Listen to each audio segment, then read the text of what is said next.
네, 안녕하세요. 요한계시록 첫 시간입니다. 자, 요한계시록의 기록 연대는 AD 90에서 95년도경, 그리고 저자는 사도 요한, 그리고 그렇죠. 수신자는 소아시아 지역의 7교회입니다. 자, 우리가 1장 1절부터 읽으면서 말씀의 본의가 무엇인지 알아보면서 가겠습니다. 자, 예수 그리스도의 계시라, 이는 하나님이 그에게 주사 반드시 속히 될 일을 그 종들에게 보이시려고 그 천사를 그 종 요한에게 보내어 지시한 것이라. 자, 계시라는 것은 사람으로서는 알 수 없는 것을 신이 가르쳐 주니, 그런 뜻이거든요. 그러니까 여기서 이제 하나님께서, 성령께서 이렇게 해도 되겠네요. 가르쳐 주는 것. 그리고 종들에게 보이시려고, 여기는 이제 성도 이렇게 하면 되는 것이고, 그 천사를 그 종 요한에게 보내어 지시한 것이라. 자, 우리가 보통 요한계시록은 우리가 환상 이렇게 얘기하지 않습니까? 그런데 여기서 보니까 이렇게 천사를 그 종 요한에게 보내시려고 지시한 것이래요. 자, 조금 더 읽으면서 한번 얘기해 볼까요? 알아볼까요? 자, 요한은 하나님의 말씀과 예수 그리스도의 증거, 곧 자기의 본 것을 다 증거하였느니라. 자, 증거라는 단어가 앞에서 많이 나왔죠. 그래요. 아마 야고보서부터 계속 나왔을 거예요. 그래서 이제 증거라는 것은 어떠한 그 사실을 증명할 수 있는 근거가 되는 것이죠. 그렇죠? 근거. 그러니까 요한은 하나님의 말씀과 예수 그리스도의 증거, 곧 자기의 본 것을, 그렇죠, 본 것을 다 증거하였느니라. 앞으로 이제 기록되는 것이 그렇다는 얘기며, 그렇죠? 확실한 근거를 가지고 얘기한다, 이런 얘기가 되겠습니다. 3절 보겠습니다. 이 예언의 말씀을, 예언이죠, 지금. 자, 우리가 말씀을 예언이라는 단어가 많이 있었죠. 그래서 이제 계속 성취되어 나왔잖아요. 그렇죠? 자, 그런데 지금 요한계시록은 성취가 아직 안 됐죠. 그렇죠? 자, 예언의 말씀을 읽는 자와 듣는 자들과 그 가운데 기록한 것을 지키는 자들이 복이 있으라니 때가 가까우니라. 자, 읽는 자, 듣는 자는 당시에는 문맹인이 많았으니까 읽지 못하고, 자, 읽어주면 듣는 그런 분들도 계셨겠죠. 그렇죠? 자, 그래서 이제 우리가 그렇게 보고 지키는 자들이 복이 있다 그랬습니다. 기록한 것을, 자, 요한계시록에 있는 것이라고 얘기했고, 더 나아가서는 성경. 성경을 지키지 않으면 그들이 불법 한 사람들이죠. 근데 이게 범죄라 그랬어요, 성경에서. 그렇죠? 자, 그러니까 성경의 기록을 깨닫고 행해야 되는 거예요. 자, 지켜야 된다는 얘기죠. 그렇지 않으면 그것이 범죄입니다. 하나님의 나라 백성으로서는 당연히 그렇죠. 이 성경은 하나님의 나라 백성들에게 법이니까, 율법이니까, 이렇게 생각해도 되겠네요. 자, 4절 보겠습니다. 요한은 아시아에 있는 7교회에 편지하노니. 자, 소아시아라고도 하고 이제 아시아는 오늘날에 어디쯤 된다고 얘기할까? 어쨌든 터키 지역인데, 그렇죠. 성경에서는 에베소서 교회, 가장 기본적으로, 골로새 교회도 마찬가지 그 지역에 있습니다. 그런데 7교회 중에는 골로새 교회가 안 나오죠. 자, 4절 보겠습니다. 요한은 아시아에 있는 7교회에 편지하노니 이제도 계시고 전에도 계시고 장차 오실 이가 그 보좌 앞에 7영과. 자, 이제도 계시고 전에도 계시고, 알파 오메가라 그러죠. 아마 여기서 쭉 나오다 보면 이제 나올 거예요. 이게 시작과 끝, 이 뜻이죠. 그래도 이제도 계시고 전에도 계시고 지금도 계시고 지금도 일을 하시는 보좌, 이어서 보좌 앞에 7영과 7. 자, 계시록에는 7, 12, 10이라는 숫자가 많이 나와요. 그럼 먼저 이 숫자부터 알고 가야겠네요. 자, 7은 하나님의 수라고 할 수 있어요. 왜냐하면 창세기 2장 3절에 보면 이런 말씀이 있죠. 하나님이 7째 날에 나를 복주사 거룩하게 하셨으니 그랬죠. 자, 그러면 6일 만에 온 천지 우주 만물을 창조하시고 7째 날, 즉 안식하셨다는 그날에 복주시사 거룩하게 하셨다 이런 얘기예요. 다른 수와는 구별됐다. 우리가 이렇게 보면 되겠네요. 그래서 이것은 하나님의 수라 하여서 완성수. 자, 열부터 하고 나서 12부터 해야겠네요, 순서가. 자, 10이라는 수는 만수라 하여서 세상적인 측면에서의 완전수예요. 자, 그래서 세상적인 측면에서의 완성수입니다. 자, 그래서 계시록 13장에 보게 되면 이렇게 되어 있어요. 용이 바다에서, 자, 사탄입니다. 사탄이 바다에서 짐승을 끌어올리는데, 자, 상징적인 표현입니다. 끌어올리는데 그 짐승이 뿔이열이요. 그리고 머리가 7이라 그랬어요. 그죠?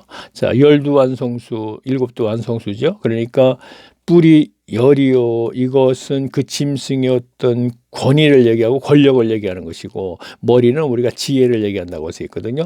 그러니까 완벽한, 완전한 권리와 완전한 지혜를 준 짐승. 우리가 이렇게 보면 되겠네요. 그래서 뿔이 열이요. 사탄이 준 뿔이 열. 완전한 권력. 이렇게 얘기하면 되겠습니다.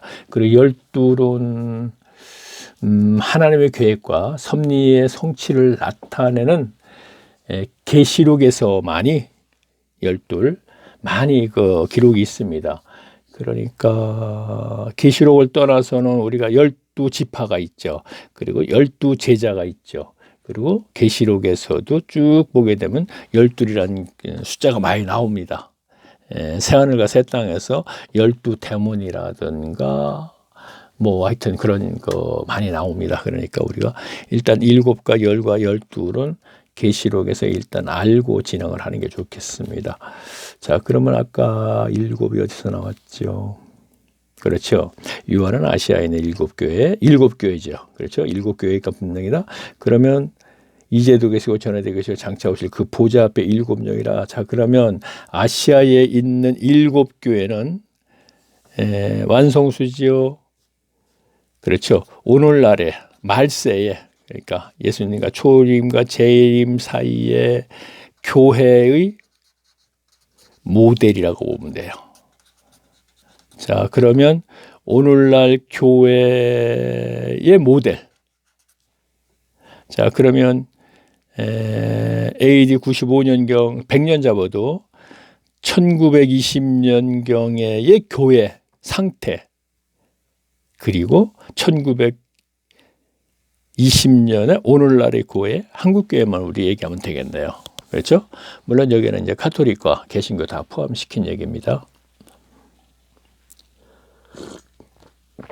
7교회에서도 보통 우리가 서머나 교회나 빌라델피 교회만이 어느 정도 그래도 아직까지 그 거짓 덜레에 의해서 쓰러지지 않았지만 다른 교회들은 모두가 다 쓰러졌다. 우리가 설교 시간에 들었죠. 그리고 7번째 교회는 라오디게아 교회는 완전히 그건 거짓에 쓰러진 것이 아니고, 그렇죠. 거짓에 의해서 완전히 하나님과의 관계없이 쓰러졌어요. 쓰러졌는데 거짓이라는 단어는 전혀 들어가지 않고 라오디게아 7번째 교회를 얘기합니다. 그것이 오늘날 교회의 모델입니다. 전혀 하나님과 관계없는 교회. 거기 가서 우리가 함께 알아보겠습니다. 왜 하나님과 관계없는 교회인가? 그것이 오늘날의 교회 상태. 왜 그런가? 뭐 우리가 거기서 한번 확인하는 거로 그때 가서 하겠습니다. 자, 5절 보겠습니다. 또 충성된 전 증인으로 죽은 자들 가운데 먼저 나시고, 그렇죠. 부활을 하셨죠. 3일 만에. 그래, 먼저 나시고, 죽은 자들 가운데 먼저 나시고, 땅의 임금들의 머리가 되신 예수 그리스도로 말미암아 은혜와 평강이 너희에게 있기를 우리를 사랑하사 원하노라. 그리고 우리를 사랑하사 이 피로, 자, 십자가, 우리 죄에서 우리를 해방시키시고, 자, 자유케 했다. 우리 이렇게 보면 되겠죠. 자, 여기서 볼까요? 앞에 저 가운데서 먼저 나시고 땅의 임금들의 머리가 되신 그랬거든요. 그러면 땅의 임금들은 누구예요? 이 세상에 자 현재로 우리가 계산을 하면 200여 나라가 있죠. 지구상에는 200여 나라가 조금 더 될 겁니다. 그런데 여기에 모두가 임금이 있죠. 대통령 또는 수상 또 총리 이렇게 이제 그 호칭은 달라도 다 이들이 이제 임금이죠. 그런데 이들의 머리가 된대요. 자, 그리스도가 이 머리가 되는 건 말이 안 되죠. 세상 대통령 되고 세상 나라의 머리는 아니거든요. 그런데 우리가 어떻게 봐야 되냐면 이거를요. 계시록 18장에 가게 되면 이 임금들이 심판을 받게 돼요. 임금이라는 단어가 나오죠. 세상의 모든 임금들 그리고 사치를 부리는 그들 심판을 받게 되거든요. 자, 거기다 우리가 연결시키면서 한번 그냥 진행해 보면 되겠습니다. 땅의 임금들이 머리가 되신 절대로 이 세상의 대통령, 이 세상의 나라의 머리가 되는 건 아닙니다. 이 세상 나라 속에 하나님 나라의 머리가 되고 몸이 되는 것이죠. 자, 그러면 우리가 계시록에 기록되어 있는 계시록 18장에서 이들이 심판받는다. 그렇게 세상이 지구상이 이렇게 생각하면 되겠네요. 그래서 심판받는 거기다 연결시키면 되겠습니다. 6절 보겠습니다. 그 아버지 하나님을 위하여 역시 계시록이 조금 다른 성경과 조금 다른 그렇지 않은 뭐 저기 우리가 야고보라든가 그 우리가 유다서 같은 거 굉장히 쉽게 생각했는데 자 그렇지 않다는 걸 우리가 확인했죠. 뭐 거의 비슷합니다. 요한계시록이나 굉장히 어렵다 하는데 쉽게 생각하면 돼요. 쉽게 생각하면 되는데 이걸 굉장히 어렵게 생각하면 한없이 어려워요. 자, 계속 볼게요. 어려운 부분에 가서 있죠. 그 문자가 어떻게 어려운데 그걸 갖다 해석하려면 굉장히 어려워. 근데 쉽게 가면 굉장히 쉬워요. 자, 6절 보겠습니다. 그 아버지 하나님을 위하여 우리를 나라와 하나님의 나라입니다. 제사장으로 삼으신 그에게 영광과 능력이 세세토록 있기를 원하노라. 아멘. 7절 볼지어다 구름을 타고 오시리라. 각 이인의 눈이 그를 보겠고 그를 찌른 자들도 볼터이요. 자, 찌른 자들은 누구예요? 유대인들이죠. 그렇죠? 자, 그런데 자, 이 요한계시록 때는 유대인은 없어요. 그 7교회는 분명히 유대인하고 전혀 관계없는 거거든요. 유대인의 AD 70년에 모두가 세계로 퍼져서 그 유대 에루살렘에 있던 사람들은 모두 죽고 거기서 한 10%라야지 아주 적은 숫자만 제국 밖으로 전부 피신을 했지 않습니까? 그래서 제국에서도 에베소서에도 제국 안에 속했지만 사도 요한이 있습니다. 분명히. 그래서 반모섬으로 이제 유배해서 이것을 썼다 그렇게 알고 있는데 어쨌든 없다 이렇게 보면 되니까 여기서 유대인은 없습니다. 분명히. 그를 찌른 자들도 볼터이요. 그래 유대인 이렇게 가겠습니다. 다시 쭉 볼까요? 땅에 있는 모든 족속이 그를 인하여 애곡하리니 그러하리라 하멘. 그렇죠. 땅에 있는 모든 족속들 애곡한다는 얘기가 슬피가 운다 이런 뜻이거든요. 그렇죠. 계시록 18장 아까 얘기했죠. 왕들도 모두가 심판받는 그런 상태가 된다 이런 얘기죠. 그렇죠. 거기 가게 되면 이제 그래 애곡이라는 단어가 쭉 연결이 되고 있습니다. 자 8절 보겠습니다. 주 하나님이 가라사대 나는 알파와 오메가라. 이제도 있고 전에도 있었고 장차 올 자요 전능한 자라. 자 알파 오메가 하죠. 처음과 끝. 그렇죠. 시작과 끝. 그 사이에 저는 경륜 이렇게 또 들어갔다고 그 단어를 집어넣고 제가 이제 해석을 하고 있습니다. 자, 여기서 전능한 자라는 걸 무엇이든지 다 하실 수 있는 분, 못할 것이 없는 분 이렇게 됩니다. 전능이라는 그 단어의 뜻이 그렇죠. 자, 9절 보겠습니다. 자, 나 요한은 자 사도 요한 본인이 얘기하는 겁니다. 나 요한은 너희 형제요. 그렇죠. 7교회 교인들에게 얘기합니다. 그 성도들에게 난 너희 형제요. 예수의 환난과 나라와 차붐에 동참하는 자라. 하나님의 말씀과 예수의 증거를 인하여 밤모라 하는 섬에 있었더니 10절 보겠습니다. 주의 날에 내가 성령에 감동하여 내 뒤에서 나타나는 나팔 소리 같은 큰 음성을 들으니 자 주의 날에 이렇게 됐네요. 자, 주의 날은 뭐냐면 사도 요한의 입장에서 볼 때 어떻게 돼요? 부활하신 날이거든요. 그렇죠? 부활하신 날입니다. 분명히. 그러면 그들이 주의 날이라고 할 수 있죠. 그 당시에 부활하신 날. 그러면 왜 주의 날이라고 했느냐 하면은 사도 요한이 부활하신 그리스도를 아니까 주의 날에 이거는 분명히 그리스도라, 이것을 이제 가르쳐 주는 겁니다.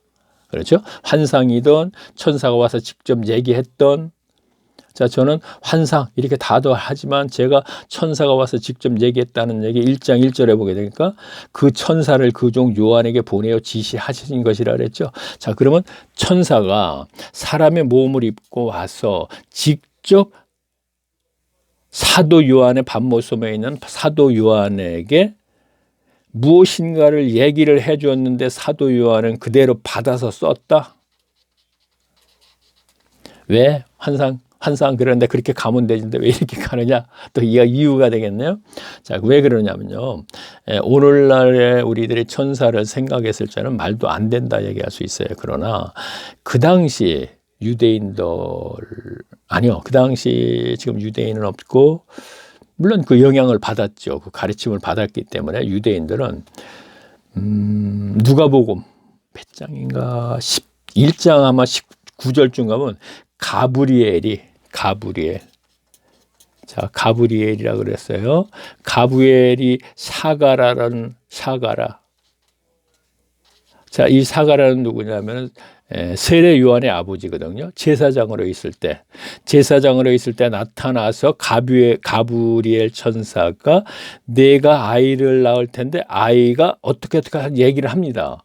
그러면 가브리엘이라는 이름의 천사가 나타나서 샤가랴에게 지금 얘기하고 있어요. 자, 그런 기록이 있는가 하면요. 사도행전 10장 보게 되면은 백부장. 자, 백부장 하게 되면은 군인입니다. 그러면 가이사라의 백부장, 가이사라는 항구 도시입니다. 항구 도시의 백부장, 그때 당시 가이사라는 유대 총독이 있을 때예요. 빌라도도 이제 총독이니까 거기에 이제 그 총독 관저가 있을 때거든요. 그런데 거기에 백부장, 100명의 부하를 거스리는 고넬료가 어떻게 하다 보니까 유대교 교인이 된 거예요. 그래서 구시에 기도를 하는데 하얀 옷을 입은 사람이 나타나서 무엇인가 얘기하죠. 근데 그게 천사예요.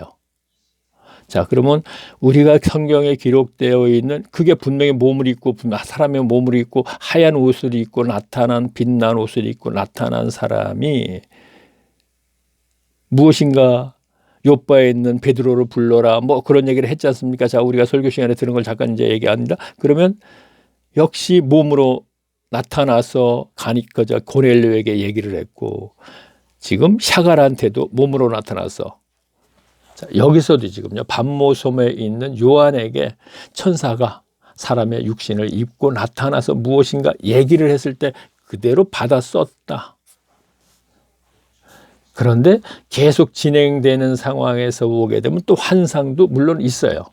그래서 받아 쓴 것도 있고, 그러니까 7교회의 얘기는 받아 썼다고 우리가 볼 수 있고, 그 다음에 또 나오는 것은 환상, 우리가 이렇게 볼 수 있겠네요. 7 나팔이라든가 7 대접이라든가 아까 얘기했던 바다에서 용이 바다에서 한 짐승을 끌어올리는데 이러한 것들은 이제 우리가 받아 쓰는 것이 아니고 환상이다 이렇게 보겠네요. 자, 다시 말할게요.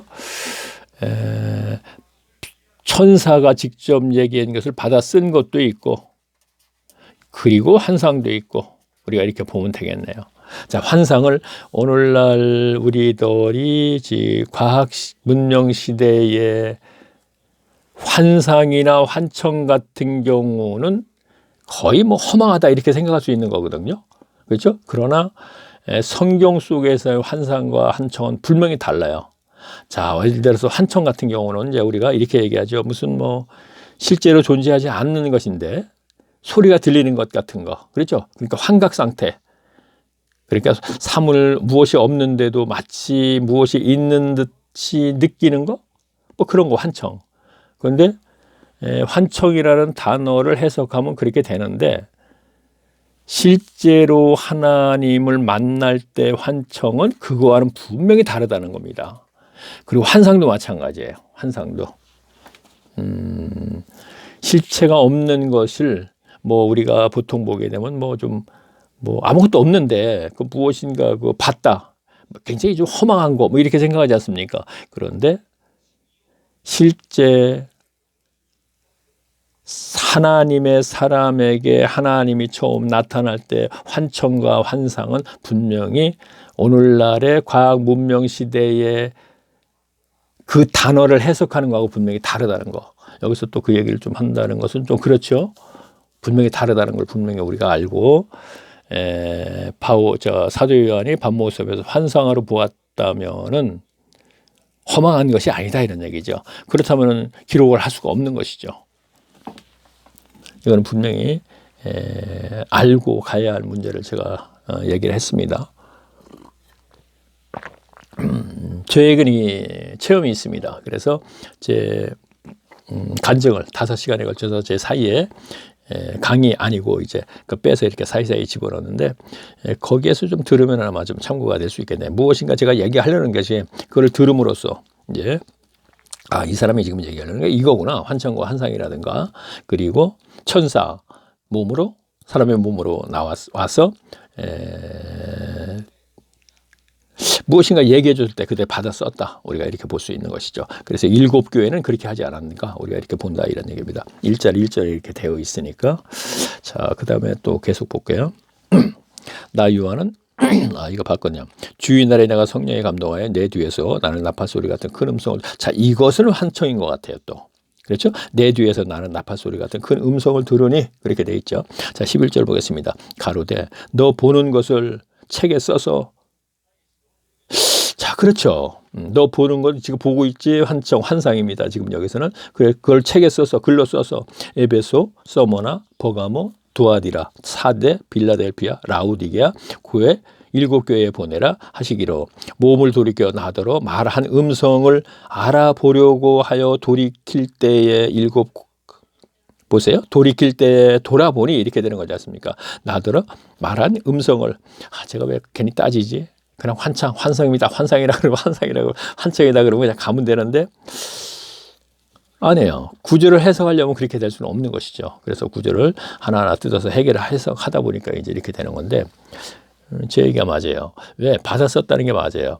자, 우리가 7 교회에 대해서 지금 무언가 환상으로 보여주는 거는 그걸 받아쓰기가 참 쉽지 않지요. 그러나 그 외에 7 대적과 7인 뭐 뛰는 거라든가 여러 가지 구장에서의 그 어떤 전쟁 모습 같은 거 이런 것은 얼마든지 환상으로 보일 수가 있는 것이죠. 그래서 본 곳을 글로써 표현을 한 것이 사도 요한으로서는 그렇게밖에 표현할 수가 없었다 이런 얘기고 우리가 계시록을 이해하려면 사도 요한의 입장과 2000년 전으로 돌아가서 해석을 해야 된다는 거 분명히 이거는 중요한 부분입니다. 자, 계시록 구자 같은 경우는 제가 앞에서도 특별히 이제 뭐죠? 지구의 3차 전쟁 뭐라 그러나 그거 거기 이것이 그 전쟁일 것이다 하면서 제가 이제 그 동영상 올린 것도 있습니다. 오래전부터 올렸고 이번에도 아마 올렸을 것 같은 생각이 드네요.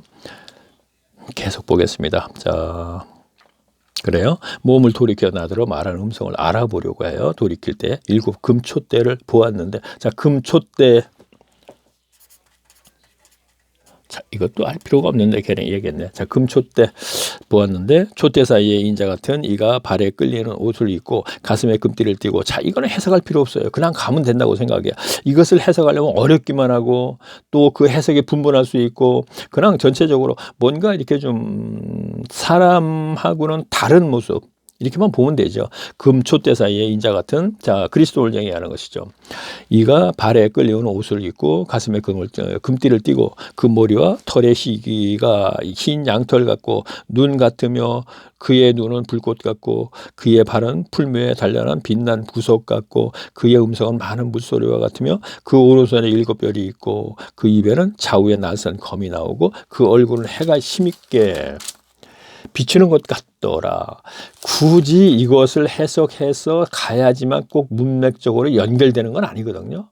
아, 이게 그리스도구나. 그리스도의 모습을 사울은 사도 요한은 밤모습에서 본 것을 그대로 글로 지금 전하고 있는 거예요. 그래요. 자, 계속 봅니다. 자, 내가 볼 때 그 발 앞에 엎드려 죽은 자 같이 되며 그가 오른손을 내게 얹어 갈았을 때 두려워 말라 나는 처음이요 나중이다. 자, 여기서 이제 두려워 말라 같은 경우는 분명히 우리가 어떤 의미에서 이렇게 개혁을 했는지 하나님이 사람을 만나주면은 사람은 두려움이 있는 것이지 무서움은 없어요. 그래서 체험이 있는 자는 이것은 분명히 두려워 말라 하는 것을 그 당시에 내가 두렵더라. 무서운 건 아니었다. 그러나 그때 당시에 사도 요한은 이래 했지만 나는 그 당시에 또 다른 면에서 하나님을 만나 주실 때 성경 속에서 사람들을 생각해 볼까요? 바울을 우리 얘기하죠. 우리가 구약 성경에서 모세라든가 아브라함이라든가 여러 가지 있지만 바울을 얘기하면 다메섹 도상에서 햇볕이 강하게 내려오면서 하나님의 음성이 들립니다. 사울아 사울아 네가 왜 나를 핍박하느냐? 그러니까 바울이 니시니까 사울이 그러니까 내가 핍박하는 예수라 그랬죠. 그럴 때 두려움이 이제 절대 무서움은 아니다 이런 얘기입니다. 거기에서 두렵다 무섭다 그런 단어는 들어가지 않았지만 무서운 건 아니다 이런 얘기입니다. 자, 18절 보겠습니다. 그래서 여기서 두려워 말라 두려워하니까 엄청 그러니까 나는 처음이요 나중이라 알파 오메가 이 얘기하는 것이죠. 곧 산자라 그렇죠. 사도 요한은 알죠. 내가 저분이 지금 나에게 이렇게 나타나셔서 이렇게 보이는 저분이 바로 그 예수님이었구나. 3년 반 동안 공생에 함께 했던 그분 십자가에 돌아가셨다 3일 만에 부활하셔서 우리를 또 2번 만나주시고 승천하셨던 그분. 자, 알죠. 그러니까 곧 산자라. 내가 전에 죽었었고 십자가로 죽었었고 죽었노라. 볼지어다 이제 세세토록 살아있어 사망과 음부의 열쇠를 가졌노니.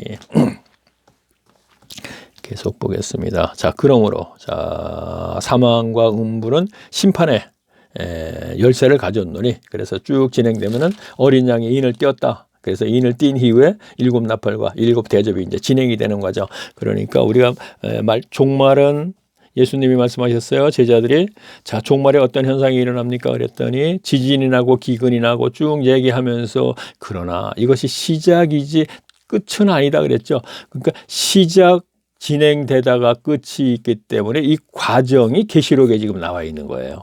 그러니까 당장 휴양불이 갑자기 막 쏟아져서 소돔과 고모라처럼 그렇게 심판하는 것이 아니다. 저는 얘기했죠. 스스로 자멸한다. 인류가. 왜? 문명 때문에.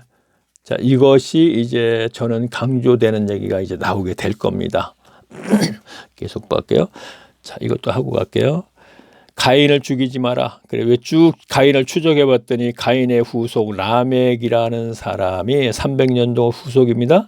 2 아들이 있는데 하나는 두발 가인이요 하나는 기억을 못 하겠네요. 라멕의 2 아내가 있는데 그 아들 중에 두발 가인과 또 한 아들이 있는데 그들이 문명과 문화를 만들더라 이거예요. 자, 문화는 나팔 부는 자와 검은고 만드는 자의 조상이다 그렇게 되어 있어요. 그러니까 문화의 조상. 그다음에 강철로 무엇인가 만들더라. 그것은 문명의 조상. 그래서 결국은 이들이 심판을 받습니다. 그로 인해서 심판받았다는 건 아닙니다. 분명히 저는 이제 기복신앙 때문에 심판받았다 이렇게 하죠. 그러다가 니무론이라는 사람이 등장을 합니다. 자, 앞에서 몇 번 얘기했는데 성경을 듣고 나서 자꾸 잊어먹는다 그러니까 제가 반복해서 얘기하고 성경도 또 그렇게 기록이 되어 있죠. 자, 니무론이라는 사람이 등장을 하면서 바로 바벨탑을 쌓죠. 이거는 설교 시간에 너무나 많이 들었기 때문에. 근데 바벨탑을 쌓는 것이 교만의 상징이다 그런 얘기를 한단 말이에요. 왜? 바벨탑을 높이 쌓고 우리가 홍수가 나면 꼭대기로 올라가자. 하나님께 대적하자는 얘기죠. 그래서 우리 이름을 내자 하는 얘기를 하나님을 이겨보자 이런 거죠. 그래서 대적이요. 그래서 교만의 상징, 영적으로 그렇습니다. 그러나 이것을 쌓는 공법이 매우 과학적이더라 이런 얘기를 했죠. 제가 그 문장을 보게 되면은 벽돌을 찍자. 그리고 높은 굴에 굽자. 그리고 높은 굴에 구워서 적별돌이 됐습니다. 돌이 됐습니다. 자, 이 돌같이 된 것을 우리가 역청으로 쌓자. 이렇게 되면은 완전히 세멘트로 쌓은 것보다 더 단단합니다. 천연산 역청이기 때문에. 자, 아스팔트면은 만드는 재료 이렇게 생각하면 됩니다. 그러니까 바벨탑 쌓은 곳이 어디냐면은 유프라테스 강과 티그리스 강이 만나는 그곳이거든요. 오늘날 이라크 땅. 그러니까 그곳은 역청이 많죠. 오늘날에도 역청을 채취해 갖고 생계를 유지하는 사람들이 있다고 합니다. 그것이 아스팔트 만드는 재료, 연물같이 이렇게 진하게 갖고 시커멓게 되어 있는 거예요. 그래서 이미 이 니므론 때 역청이라는 단어가 나오고, 물론 노아의 방족을 나올 때도 역청이라는 단어가 나오죠. 그렇죠? 예덴 동산이 그곳이니까. 자, 왜 여기까지도 가나? 아, 그렇죠. 그래서 문명 때문에 계속 진행되다가 문명 때문에 결국은 자멸한다. 자, 오늘날의 문명 때문에 온난화가 생겼지요. 자, 온난화로 지구가 계속 가다 보면은, 자, 거기서 또 표현을 하기가 못하네요. 자, 그러면 그렇죠.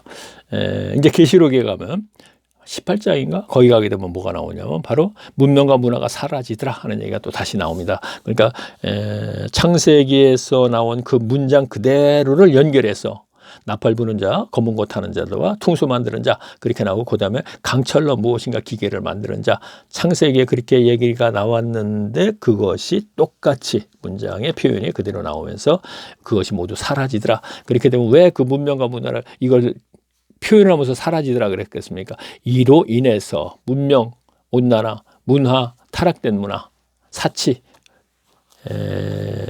18장에 보면 이제 그렇게 이제 사치에 대해서 계속 많이 나오죠. 사치뿐만이 아니라 오늘 하나님을 대적하는 문명이 많이 있죠. 문화가. 그러니까 자, 계속 보겠습니다.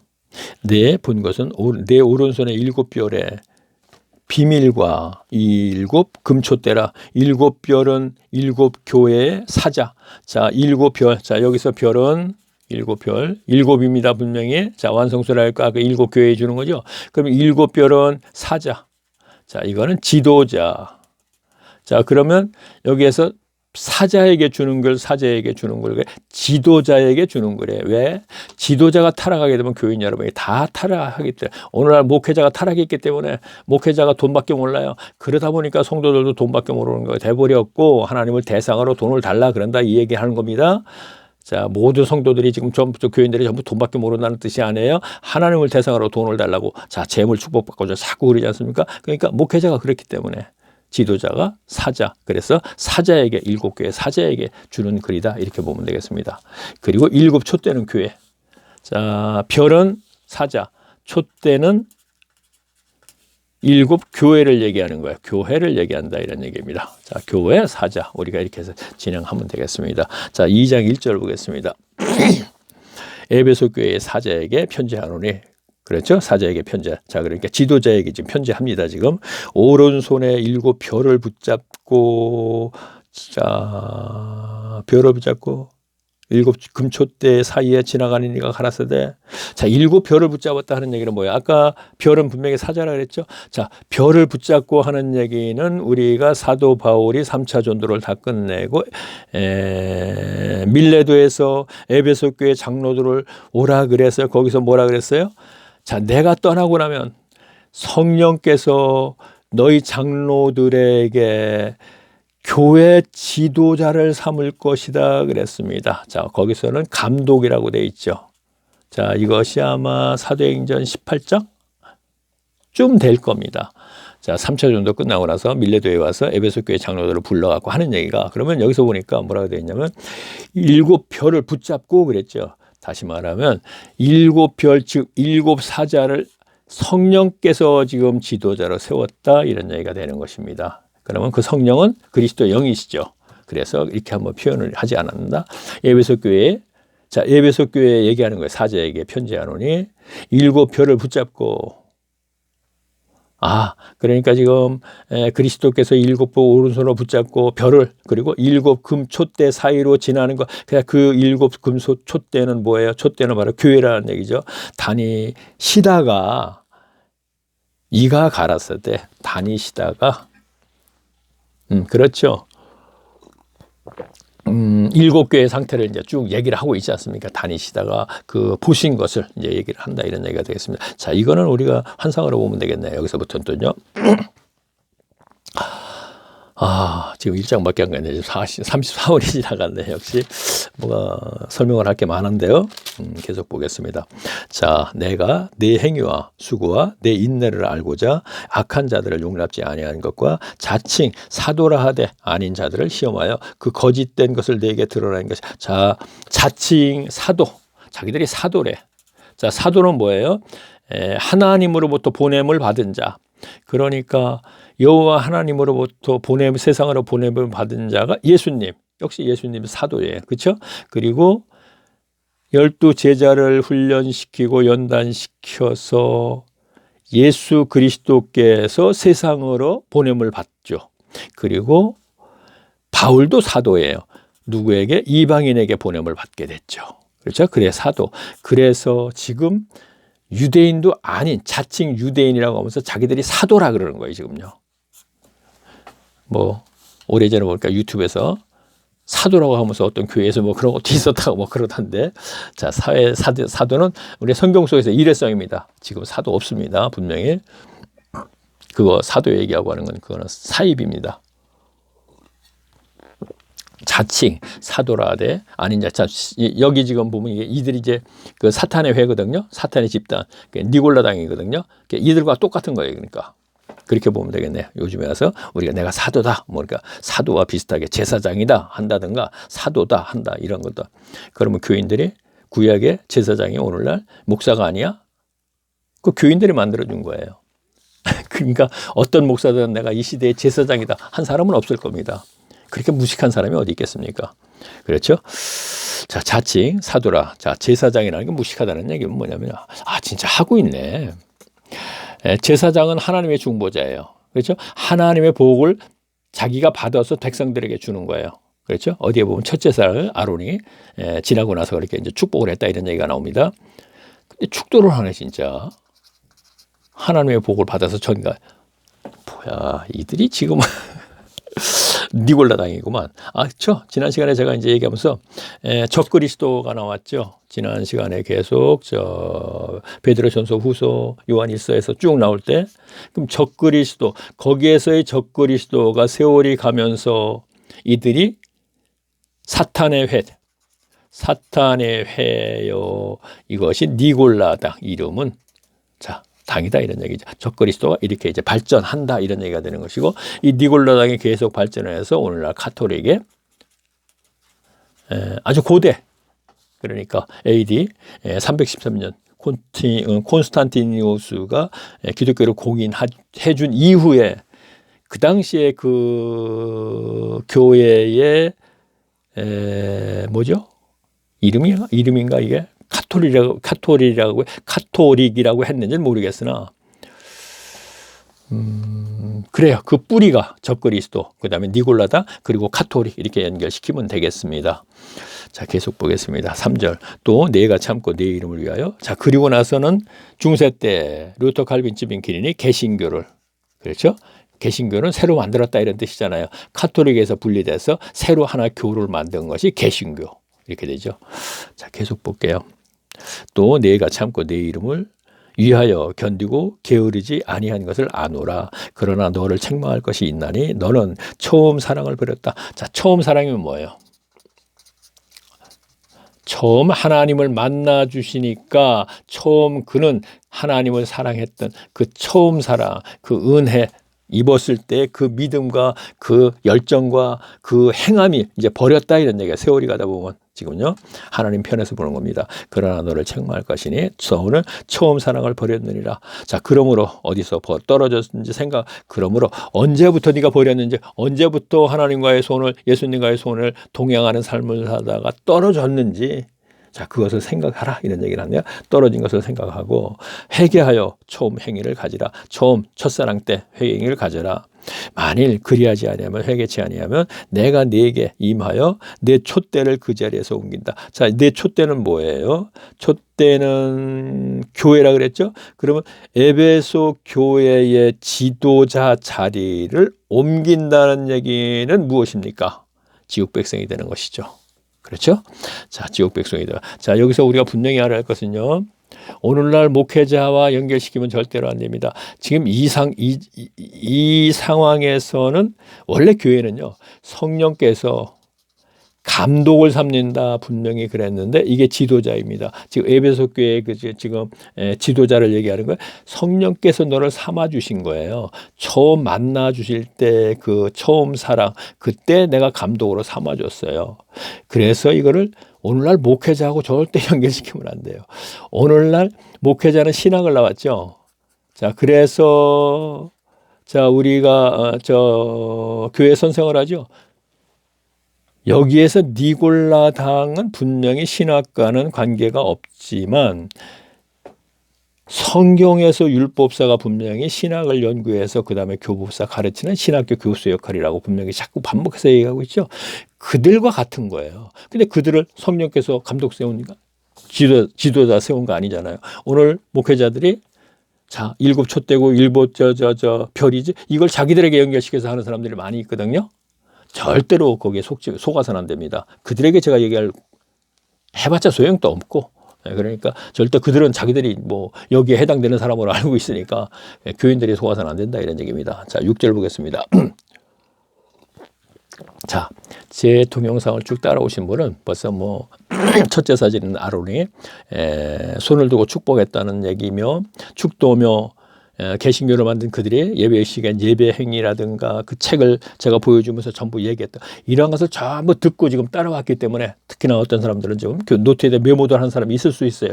왜 그러냐면 제가 이러한 것을 들었을 적이라든가 했으면 저는 분명히 메모하고 아주 깊이 파고들었을 거라는 생각을 했기 때문에 자, 물론 은혜입니다. 그러나 지금도 하나님이 일을 하시고 계시기 때문에 저와 같은 사람은 어디엔가 있고 그에게 이 동영상을 지금은 아닌지 몰라지만 앞으로도 현재도 있을 수도 있고 지금은 16분이 계속 똑같이 좀 따라오시더라고 보면요. 그러면 그 중에도 계실 수도 있고 저와 같은 은혜를 입은 근데 그에게는 말씀을 드러내주지 않기 때문에 나는 20여 년이라는 세월이 흘러서 그 말씀과 연결된 상태에서 계속 진행되어 왔지만 2000년도 5월 1일 날 만나주신 이후에 그러면 그분에게는 말씀 중심은 아니더라도 이 동영상을 듣게 하여서 내가 10년 걸린 것을 1년 이내에 모든 것을 알게끔 해주시지 않겠는가 우리가 한번 이렇게 생각도 해봅니다. 뭐 맞는 거예요 이게요. 맞는 겁니다 분명히. 자 6절 보겠습니다. 오직 내게 이것이 있으니 네가 니골라당의 행위를 미워하는도다. 나도 이것을 미워다. 자 그들이 자칭 유대인이라 그러는 거예요 지금요. 그렇죠? 그리고 자기들이 사도라 그러는 거예요 지금요. 그래서 그들을 미워한다. 받아들이지 않는 거예요. 그들의 교리를. 자 그들의 교리는 뭐냐면 예수를 그리스도로 인정하지 않는 겁니다. 자, 그리고 지난 시간에 영지주의자에 대해서 많이 얘기합니다. 설교 시간에. 그러니까 요한일서에서 나오는 거, 베드로전서 후서에서 나오는 걸 영지주의자다 이렇게 얘기해요. 그러면 이들이 이단이다 이렇게 얘기해요, 지금요. 자, 그러면 기본적으로 하나님의 교회가 있는데 영지주의자라는 그 이단들이 있었구나. 하나님을 섬기는 입장에서의. 그러면 그들이 교회를 타락시키는 것까지는 하질 않죠. 그냥 영지주의자가 있었다. 그런데 이들은 육은 더럽고 육신은 그러니까 더럽고 그래서 육신은 아무렇게나 해도 된다. 그래서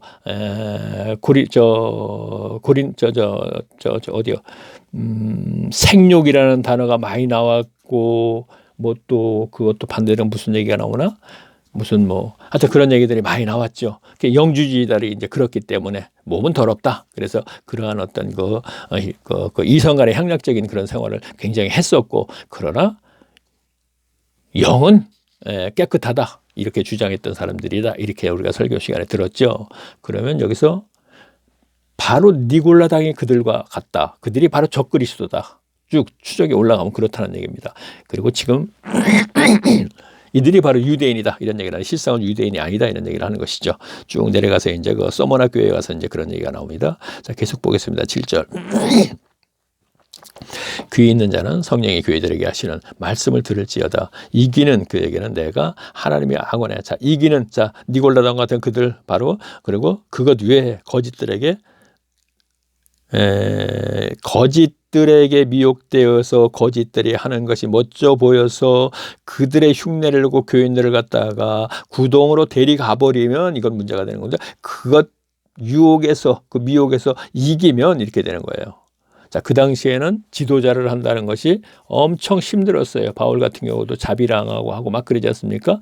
그런데 그것을 지금 지키려면은 영지주의자들이 얘기하는 것을 따라할 수도 있죠. 그렇죠? 본능상 이성의 문제라다가 타락한 그런 세상. 그러니까 그것을 미혹에서 벗어나서 그들을 이긴다면 이런 얘기가 되는 거예요. 귀 있는 자는 성령의 교회에게 하시는 말씀이 들을지어다. 이기는 그에게는 내가 하나님의 낙원에 있는, 자, 낙원은 에덴 동산 낙원을 우리 생각하시면 되겠네요. 생명나무 그게 있었죠. 생명나무가 있었기 때문에 에덴 동산에 선악 과일을 먹은 이후에 추방을 했지요. 그렇죠? 그래서 그 영생의 나무, 생명나무의 과실을 주워 먹게 하리라.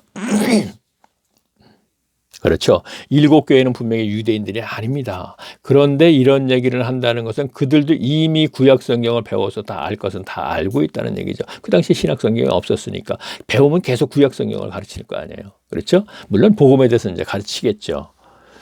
자, 계속 보겠습니다. 성경을 알고 있는 입장이다. 그래서 이러한 부분을 가지고 이거 유대인이다 이렇게 생각하시면 안 된다 이런 얘기입니다. 8절 보겠습니다. 자, 서머나 교회의 두 번째 교회입니다. 서머나 교회의 사자에게 편지하기를 처음이요 나중이요 죽었다가 살아나신 알파 오메가 그렇게 얘기했고, 여기서 다시 이제 그렇게 얘기하네요. 살아나시니가 가라사대, 자, 그리스도께서 말씀하시는 거다 이런 얘기입니다. 내가 내 환난과 궁핍을 하노니 실상은 내가 부여한 자리라. 자, 내가 내 환난과 궁핍, 자, 환난 누구에게 지금 핍박받아요 지금요. 자, 누구라고 얘기를 하나도 핍박받고, 그리고 뭐라 그랬어요? 궁핍, 참 생활도 어렵네요. 핍박받고 생활도 어렵습니다. 분명히 안 오니 실상은 내가 부여하대요. 그러나 실상은 부여한 자다. 자, 여기서 부여하다는 영적으로 부여한 것입니다. 어차피 궁핍한 사람이 뭐 어차피 쌀 없는데 쌀이 있다고 얘기하는 건 안 되냐. 실상은 부여하다. 자, 반면에 라오디 교회는 뭐라 하냐면 너희는 굉장히 부여하다. 이게 먹을 것이 많다. 부자다. 그러나 실상은 뭐라 그랬어요? 영적으로 소경이다. 이런 얘기 나오죠. 반대네요. 그러니까 서머나 교회와 라오디게아 제일 마지막 교회, 가장 타락한 교회, 그 교회와는 굉장히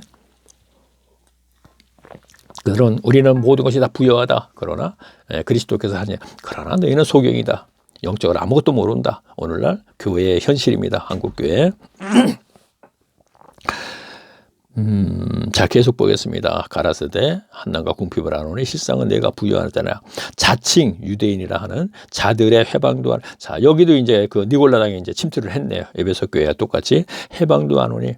자, 그러니까 해방을 한다는 얘기가 그들이 들어와서 너희를 갖다 굉장히 혼란스럽게 하지.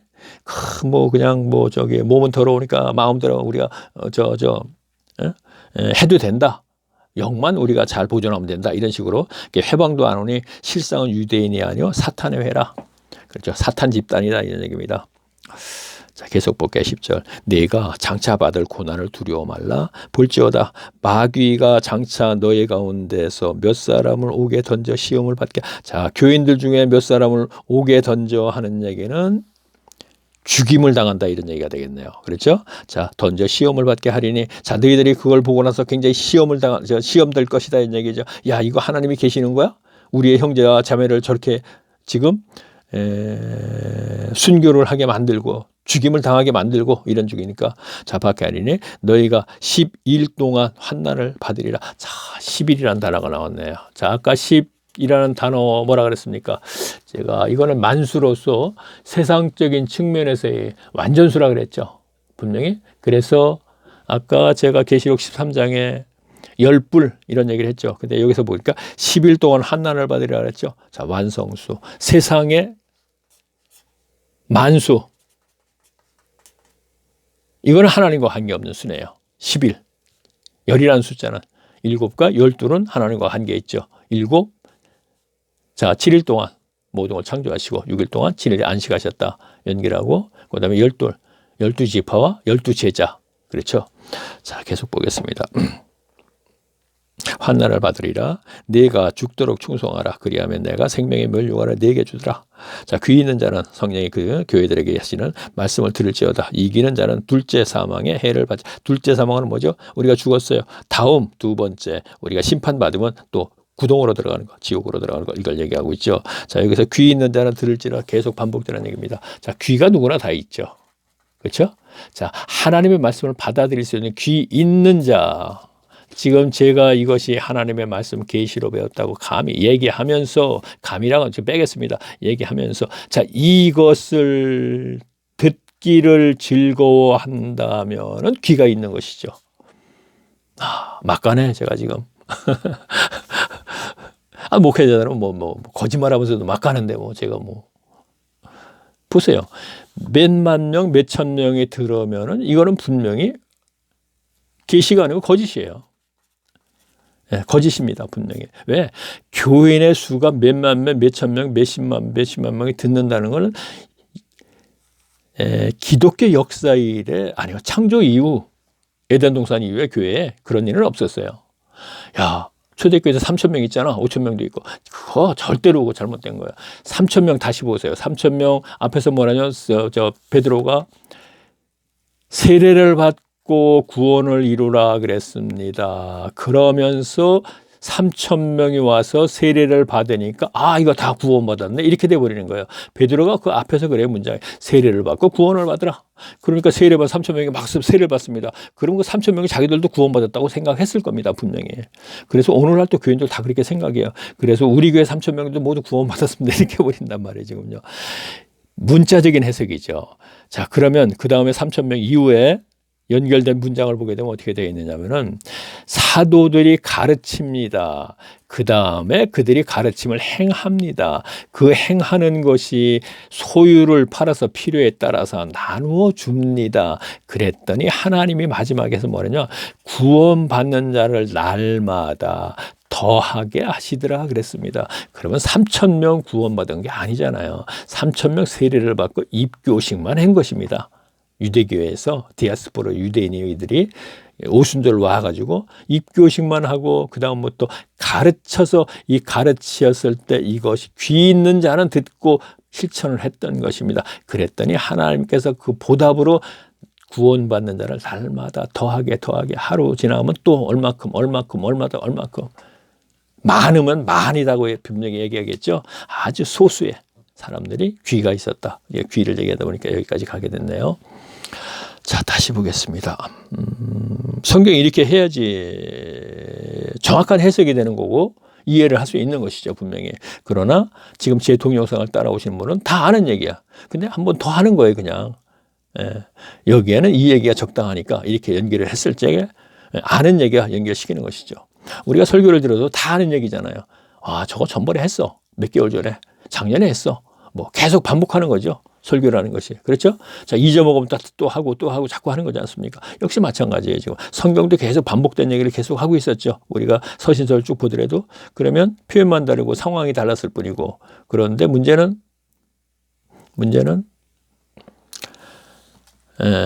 그렇죠. 성경은 성경으로 해석하라는 분명히 우리가 그건 성경의 그 해석의 방식의 하나죠. 그러니까 지금 그렇게 얘기하고 있네요. 지금요. 제가. 자, 다시 보겠습니다. 자, 그래요. 11자. 그렇죠. 귀 있는 자, 그렇게 됐는데. 자, 세 번째 교회 나왔습니다. 12절 보겠습니다. 자, 버가모 교회에 나오네요.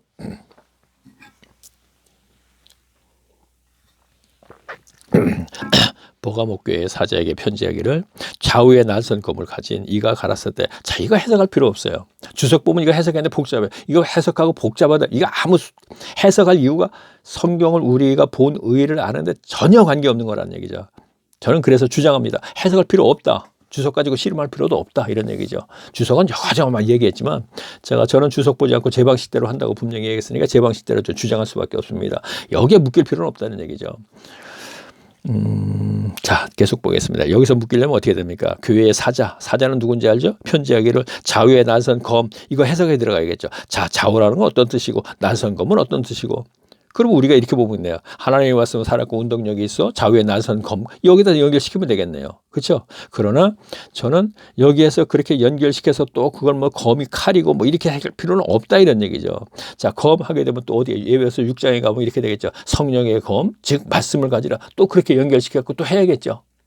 그런데 이러한 부분보다는 여기에서 니골라당이라든가 이들이 누구인가 이러한 부분을 우리가 짚고 가기 위해서는 이렇게 복잡하게 이런 거 갖고 얘기할 필요는 없겠다 이런 얘기를 하는 겁니다. 다시 볼게요. 13절.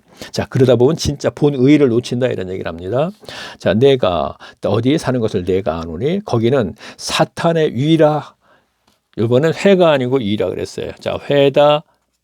자, 연대 이렇게 하면 되겠네요. 자, 이것이 니골라당 이름이 니골라당. 자, 이들이 자칭 유대인이라 그러는 거예요. 그러면서 앞에서 쭉 연결됐습니다. 요한일서 2서 3서 연결하니까 그들은 적그리스도야. 그러니 뭘 주장해? 예수가 그리스도 아니야 하는 걸 주장해서 계속 연결되는 거예요. 이들도 이제 그랬을 거다 이런 얘기다 분명히. 근데 여기는 위다 그랬습니다. 자, 이랬을 적에는요. 당시에 이 뭐죠? 버가모 교회가 그 지역의 성에는 무엇이 있었는가 같은 것을 우리가 알아보는 게 좋아요. 그랬을 적에는 이곳에는 분명히 사탄의 위다. 그 버가모 교회는 어떤 우리가 에베소 교회에 가게 되면은 우리가 바울이 그 전도를 할 적에 뭐 아데미오 많은 그런 상이 있지 않습니까? 그러니까 에베소라는 성에는 아데미 상이 큰 동상이 있습니다. 이것이 우상이죠. 그렇죠? 큰 여신상인가, 다신, 아이를 많이 낳은 거 뭐라 그러니까. 어쨌든 그런 상이죠. 동상. 버가모에도 그런 도시다 이런 얘기입니다. 그러니까 여기서는 회가 아니고 위라 그랬죠. 자, 사탄의 위가 있는 데라 그랬지 않습니까? 그곳은 바로 에베소에 있는 그 아데미 상과 같은 그런 아주 그 우상 신전이 많은 그런 곳이다. 우리가 이렇게 보면 되겠네요. 자, 아크로폴리스와 같다 이렇게 생각해도 되겠네요. 오늘날 아테네의 그 언덕 위에 있는 많은 그 우상 신전 있죠. 현재도 있고 바울도 그곳에 가서 둘러서 뭐라고 그랬습니까? 너희가 알지 못하는 신에게까지 우상 신전을 만들었구나. 그래서 너희는 종교심이 많다 이런 얘기를 했죠. 자, 설교 시간에 들었으니까 딱 제가 얘기하면 그게 거기 얘기구나 이렇게 알 수 있죠. 이유가 있는 데라 네가 내 이름을 굳게 잡아서 내 충성된 증인 나왔습니다. 증인 안디바가 너희 가운데 곧 사탄에 거하는 곳에서 죽임을 당할 때, 자, 그렇죠. 안디바가 이도 마찬가지 증인. 그러니까 사도들의 입장과 같은 것입니다. 그런데 그가 여기서 죽임을 당했네요. 누구에게? 우상 숭배지에서 지금. 그러니까 버가모교회. 그렇죠. 자, 그러니까 아까도 어디에서 그랬죠. 시험 당하는 거 그거 뭐 이렇게 했었는데, 자, 14절 보겠습니다. 그러나 네게 두어 가지 책망할 것이 있나니 거기 네게 발람의 교훈을 지키는 자들이 있도다. 발람이 발락을 가르쳐 이스라엘 앞에 올무를 놓아 우상의 제물을 먹게 하였고, 또 자, 이것은 이제 구약성경 민수기에 나온 것 같다 인용했습니다. 자, 이 얘기는 아마 제가 앞에서도 요한일서인가 유다서에서도 많이 그런 얘기를 했지 않습니까? 자, 잠깐 보고 갈까요? 왜 이 얘기를 많이 하는데 지금 그 당시에. 자, 유다서 1장. 그렇죠. 11절 보면 이렇게 돼 있죠. 화 있을죠. 이 사람들이요. 가인의 길에 행하였으며 삭을 위하여 발람의 어그러진 길로 몰려갔으며 고라의 패역한, 자, 고라는 그때 뭐 땅꺼짐을 당해서 이제 그 고라 족속들이 전부 이렇게 한 건데, 역시 마찬가지로 이제 민수기에 있는 걸 인용을 해서 이렇게 얘기했습니다. 자, 여기서 민수기에 있는 걸 인용을 해서 얘기했네요. 자, 왜 민수기에 있는 걸 이렇게 인용을 했나? 자, 이러한 부분은 이제 우리가 조용할 때 혼자 한번 생각해 볼 문제가 있네요. 자, 그 다음에 15절 보겠습니다. 이와 같이 네게도 니골라당에 또 나오네요. 교훈을 지키는 자들이 있도다. 자, 이것이 적그리스도. 그들의 주장은 뭐예요? 그리고 우리가 얘기하는 영지주의자. 당시 영지주의자들이 있었다. 설교 시간은 뭐 그걸 중점적으로 얘기했는데, 저는 적그리스도, 니골라당, 사탄의 외 일리 연결시키는 것이고요. 역시 영지주의자입니다. 그러니까 그들의 교리나 지금 이거가 똑같으니까 성경 속에서 생육이니 뭐냐는 얘기 계속 나오지 않습니까? 그들이 주장하는 것, 교회 안에 들어가서 그러한 것을 갖다 막 그냥 교인들에게 혼란스럽게 했어요. 그렇게 우리가 요한일서 2서 3장에서 우리가 알아보았죠. 자, 16절. 그렇게 연결시켜서 보시라는 얘기예요. 그 앞에서 이 요한계시록 보통 딱 띄어서 보는데 그렇게 보지 말고 연대가 있으니까. 자, 베드로전서 후서는 62년도에서 65년도 기록, 그 다음에 요한일서 2서 3장은 90년도 기록, 계시록은 95년도 기록. 자, 이렇게 나가니까 다시의 유다서는 그렇지 않습니다. 유다서는 AD 70년 이전 것. 그렇죠? 이전에. 그러니까 62년, 65년 이 사이에 되겠네요. 유다는 예루살렘에 있을 때. 야고보서도 예루살렘에 있을 때, 야고보가 있을 때 이제 기록이 있기 때문에 70년 이전이고, 그렇죠. 베드로 전서 후서도 65년. 이건 네로 황제의 핍박. 그리고 그 사이에 AD 70년에 있어갖고 유대인들 모두 죽고 피신해서 지금 요한일서 2서 3서를 제가 반모섬에서 썼다 이런 얘기를 했습니다. 그렇죠? 자, 주석은 에베소에서 썼다 이렇게 했고 저는 반모섬에서 먼저 요한일서 2서 3서를 써서 7교회에게 줬습니다. 이것은 편지입니다. 사도 요한이 쓴 것입니다. 분명히. 그런데 조금 있다. 한 4, 5년쯤 있다가는 환상으로 또는 천사가 나타나서 받아 쓴 것이라 이렇게 얘기했죠. 그래서 요한계시록을 썼다. 장소는 같다. 그리고 요한계시록은 계시, 하나님의 계시로 쓴 것이기 때문에 자기 편지가 아니고 보고 들은 것을 그대로 쓴 거고, 자, 1, 2, 3서는 편지, 서신이다. 억지인가요? 하긴 그래요. 그대로 가면 돼요. 아, 에베소서 썼다 그러면 돼요. 그런데 저는 제가 깨닫기를 그렇게 깨닫지 않으니까 그렇게 얘기하는 거예요. 자, 요한일서 시는 편지, 서신이고 계시 이거는 받아서 쓰고 계시로. 아, 시간이 됐네요. 아, 다른 때하고는 조금 그 단어 또는 그 문장이 좀 아무래도 조금 이래서 이제 좀 어렵다 이렇게 얘기하는 것이죠. 근데 사실 알고 보면 어려운 거 없어요. 어렵게 생각하면 한없이 어려워요. 아까도 얘기했지만 이거 날선 검을 가지고 뭐 어쩌죠? 그러면 이것도 뭐 우리가 좌우에 날선 검 나왔으니까 히브리서에 나오는 거 하나님의 말씀은 살았고 운동력이 있어. 좌우에 날선 검이 거기에 연결시키면 되는 거예요. 그렇죠? 그러나 그걸 모르는 상태에서 이걸 해석하려면 엄청 어려운 것이죠. 야, 여기 좌우에 날선 검이라는데 이게 뭐 어떤 의미를 가지고 있나? 그리고 앞으로 이제 진행되는 과정에서는 보게 되면은 자, 6장 보게 되면 이렇게 돼 있어요. 6장. 내가 보면 어린 양이 7인 중에서 하나를 뜨심에 야, 여기서 2인이 무엇이고 뭐 할 필요는 없지 않습니까? 그냥 2인을 띄었다. 나팔을 불었다. 대접을 받다. 이렇게 생각하시면 되니까 그걸 갖다 자꾸 우리가 설명할 필요 없고 들으니 네 생물 중에 하나가 우레와 같은 소리 말이야. 네 생물 중에 이렇게 하면서 네 생물이 나옵니다. 내가 이해보니 흰 말이 있는데 생물 중에 첫째 말이 흰 말이에요.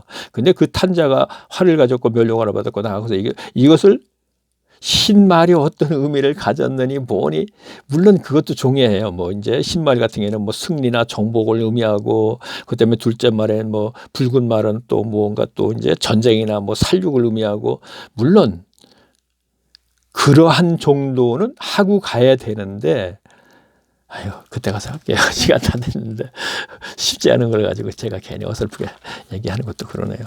자, 그럼 마지막에요. 구름 속 무지개.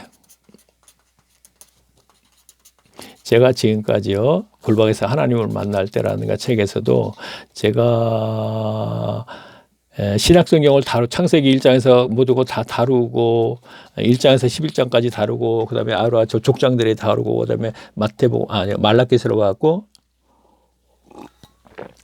말라기서를 다루고 암흑기 400년을 다루고 그 다음에는 복음서에서부터 쭉 연결해서 제가 유다서까지 왔고 그때 골방에서 하나님을 만날 때는 제가 계시록을 안 했습니다. 그런데 왜 안 했냐면 예언이잖아요. 앞으로 이루어질 것이죠. 이루어질 것이기 때문에 이루어지면은 그냥 우리는 중요한 것은 구원을 온전히 이루어 놓는 것이 중요한 것이지, 이거 예언된 건 앞으로 성취될 것인데 그걸 가지고 이러니 저러니 하면서 또 분분할 수가 있거든요, 해석이. 그래서 안 했는데, 지금은 그냥 쉽게 갈 거예요, 앞으로요. 쭉 보면요, 아까도 얘기했듯이 뭐 쉽게, 그냥 쉽게. 그거 뭐 지금 12지파 뭐 14만 4천을 갖다가 또 뭐 이렇게 저렇게 하고 뭐 후천전설 전천전 이런 거 전혀 얘기 안 할 겁니다, 아마. 얘기해봤자 답도 없고요. 자, 그러니까 구름속 무지개죠. 한번 닉네임이니까 제가 한번 클릭하세요.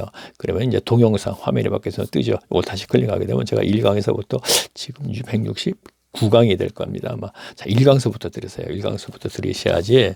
제가 목적이 뭐냐면, 제가 얘기한 것을 이걸 들으시면은 성경을 알게 됩니다. 성경에 대해서 알게 됩니다. 그 지식을 강조하는 것이 아니고, 골방에 들어가서 이것을 연구하는 자료를 드리는 거거든요. 연구할 때 그 모습을 보고 그리스도께서 그에게 관심을 가져서 생명책의 이름이 자기도 모르게 기록이 된다, 이런 얘기입니다. 그래서 삭개오가 나무에 올라서 예수님 볼 때 예수님께서 삭개오야 내려와라. 내가 생명책의 이름이 기록이 돼서 내가 내 이름을 아는 거야. 놀랄 거 없어. 자, 그거를 그대로 성경을 그대로 얘기하는 거예요. 생명책의 이름이 기록이 되면 어떻게 되겠습니까? 소유욕과 종교심과 죽음에 대한 문제가 해결됩니다. 스스로. 저는 이걸 분명히 제 경험에 의해서 얘기하는 것이기 때문에, 자, 꼭 그렇게 하세요. 자, 그러면 다음 시간에 또 뵙겠습니다. 안녕히 계십시오.